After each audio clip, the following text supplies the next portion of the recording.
Hey, what is up everyone? Welcome back to another video. So I thought I would go ahead and do a video in this style format, this conversational format that I haven't done in quite a little bit here. So I finally got around to watching Power Rangers Beast Morphers, and I wanted to give a few of my thoughts on it here for y'all. This video shouldn't take too long, I don't think, but I've only managed to watch the first couple episodes of the series, so this won't be a too in-depth review on the season or anything like that, or the episodes that have been put out thus far. This will just be kind of an overview of what I think of the series so far, strengths, maybe some potential weaknesses, but really I would say probably more strengths, because from what I've seen so far, which I'm about 2-3 episodes in so far, and I see that the show has a lot of potential. And so far, I will say this right off the bat. So far, I think it's a good Power Rangers season.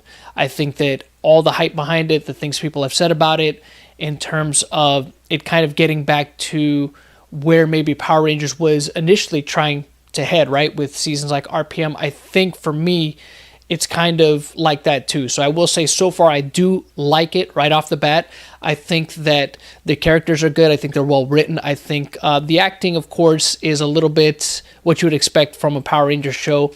You could still see that for the acting, at least, a lot of these actors are probably first-time actors. This is probably their first big role. So there's not a good, I would say, kind of masking of that. I think it's pretty transparent that these are probably inexperienced actors for the most part, some of them more experienced than others, but I say that in the sense of how their performance comes across. Now, that is not to say necessarily that that's entirely on them. It could just be the way it's written, and the way that they're conveying the lines, maybe, who knows, but that's what I get off of initially watching the series. What I do like right off the bat from watching Beast Morphers starting from episode 1 was some of the callbacks, right, to the original Power Ranger series with the gym, the juice bar inside there being a karate class as well, or a martial arts class, I should say, more specifically, because, not all martial arts is just karate, but them just doing all that is a nice little callback. But what I liked about it is that they didn't dwell too much on that, right? At least not in the first episode. They didn't try to give you this whole nostalgia overload and say, hey, look,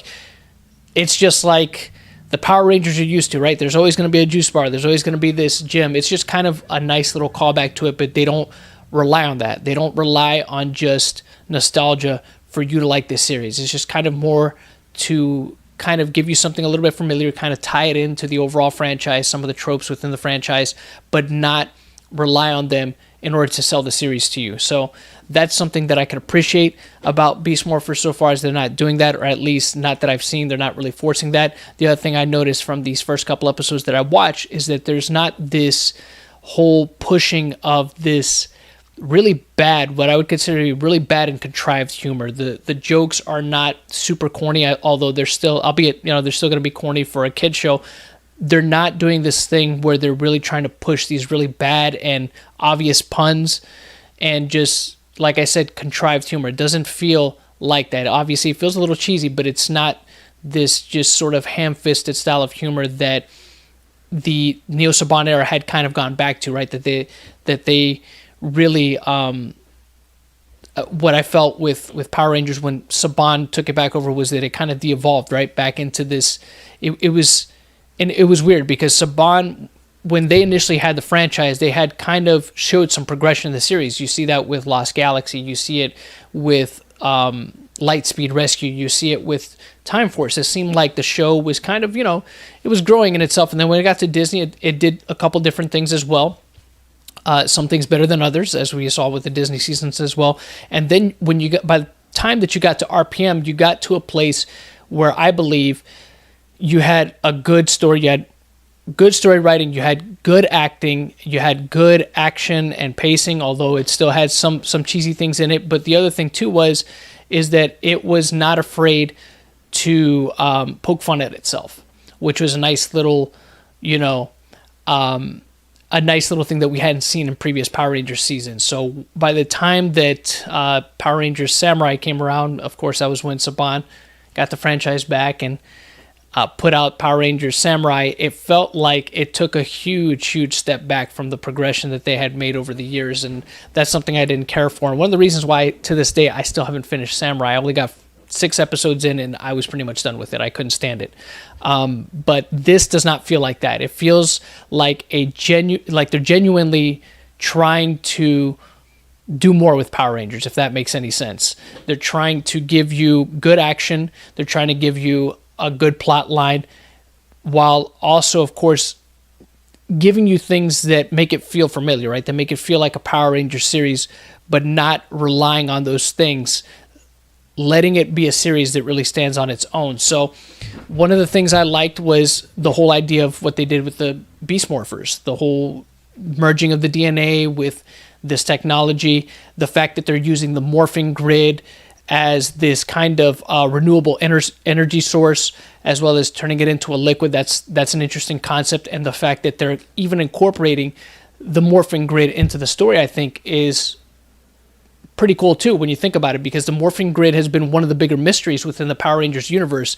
And I think that it would be fun to expand on what it is the morphing grid is, what its potential is, what all can be learned from it, however which way you want to use it. Because if there's anything I could say positively about Operation Overdrive, was the fact that they were willing to at least delve into the morphing grid a little bit, give a little bit more context, a little bit more explanation as to what is this force in the universe, right, that these Rangers are able to tap into and draw their powers from. So I like that they're doing that with the morphing grid. I thought the idea of having what was originally supposed to be, and spoiler alert for people who haven't seen this, what was originally supposed to be the Beast Morphers team, the two of them are corrupted by this virus, basically, and their evil selves, I guess, come out and are basically, corrupted. They're these entities, and they're linked to their former selves and things like that. That, I think, is something very intriguing for this. The fact that initially you have 2 of the 3 members of the team really weren't selected to be a part of that team. So you have this element of inexperience and maybe a little bit of unpredictability because of that, because they didn't have the prior training. The fact that you have the team essentially choose their leader, as opposed to past seasons where, the only other season that I can recall where there was kind of that dynamic where there was other members of the team without a leader was Wild Force, and somebody could probably mention another example for me that maybe I'm missing right now. But I remember Wild Force, for those of you that have seen Wild Force, initially the team, when Ricardo Medina's character, Cole, I believe his name is Cole, before he was on the team, you remember that it was a team of 4, and basically he was always meant to be the leader, but that, he wasn't there initially, right? He came later on, supposedly, even though he appears in the first episode, but it was supposed to be a thing that the team was already formed. They had come together gradually, and the first episode was finally when he was going to get there, but he was always kind of meant to be the leader, even though they already had somebody kind of leading the team while he wasn't there. And there was this thing of him kind of earning that kind of respect, I guess, as leader. But in this, there's this dynamic where the team itself actually chooses the leader after kind of a little bit of competition, I guess you could say, for that leadership role. So that's interesting. And again, I've only seen 2-3 episodes at this point, so I'm not too far in, so I don't know what else to expect. But so far, I do like what they're doing with it. I like that, again, none of the plot lines that I've seen so far seem to be too in-depth just yet, but they're consistent. And there's just some other interesting things that I find in the series, like their weaknesses. Now, that's something that I don't know if that's something they're going to get past later on. For those of you that have seen the show, I'm sure you know what I'm talking about, but I don't want to give too many spoilers because, of course, I know there's people that are going to come to watch this video that might not have seen it yet and might not want too much spoiled here, even though I've spoiled a little bit. But so far, it's a solid season. I can see why people like it. I think it's consistent. I think, again, that the jokes aren't bad for what they are. The action is good. The way it's shot, everything seems to be on point so far. Now, it's not to say my opinion won't change on it. Maybe there'll be a couple episodes more in that I see, or further on that I see, that I'll be like, but at least initially, I think that it is a decent series and worthy of the praise that it is getting thus far from what I've seen. So take that for what you will. yeah, and once I get into a couple more episodes, because I'm trying to get to the point where there's going to be the crossover, right, with Austin St. John's character, Jason Lee Scott, coming back, see what is the setup for all that, and see if that whole team up, when it finally does happen, is something that makes sense to the story and is progressing along the story. But everything, like I said, everything I've seen so far, I think is good. I think it's solid for Hasbro's pretty much freshman season of Power Rangers. So take that for what you will. But anyways, let me know what you guys think in the let me know what you think in the comments below. And yeah, until next time, y'all take care.